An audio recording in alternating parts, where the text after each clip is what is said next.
ମୋ ସ୍କୁଲ ସୁନ୍ଦର ଦିନ ଗୁଡ଼ାକ ଶେଷ। ଆଜି ହେଉଛି ଗଣେଶ ପୂଜା। ମନେ ପଡ଼ିଗଲା ମୋର ସେ ପୁରୁଣା କଥା ଗୁଡ଼ିକ। ମୋ ପାଦକୁ ଅଟକାଇ ପାରିନଥିଲି, ପଶି ଯାଇଥିଲି ସ୍କୁଲ ଭିତରକୁ। ସବୁକିଛି ବଦଳି ଯାଇଛି। ମୋତେ ସ୍କୁଲ ଛାଡ଼ିବା ପ୍ରାୟ 14 ବର୍ଷ ହୋଇସାରିଛି।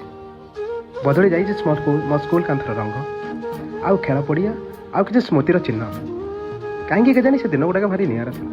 ଆଜି ବି ମନେ ପଡ଼ିଗଲେ କାହିଁକି କେଜାଣି ଭାରି ନିଆରା ଲାଗେ।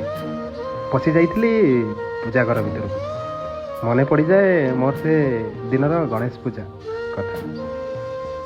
ଗଣେଶ ପୂଜା ଆସିଲେ ପୂର୍ବଦିନ ରାତିରେ ନିଦ ଆସେନି।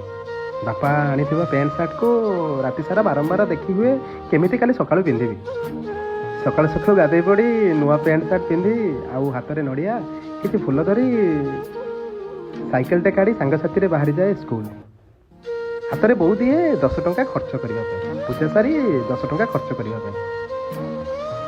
ହେଲେ 5 ଟଙ୍କାରେ ଚଟପଟି ଖାଇଲେ ପେଟେ ହେଇଯାଏ, ଆଉ 5 ଟଙ୍କା ବଳି ପଡ଼ିଯାଉଥିଲା। କାହିଁକି କେଜାଣି ନା ଚିତ୍ତ ଭାଇର ଚଟପଟି ଖାଇଲେ 5 ଟଙ୍କାରେ ପେଟେ ହୋଇଯାଏ।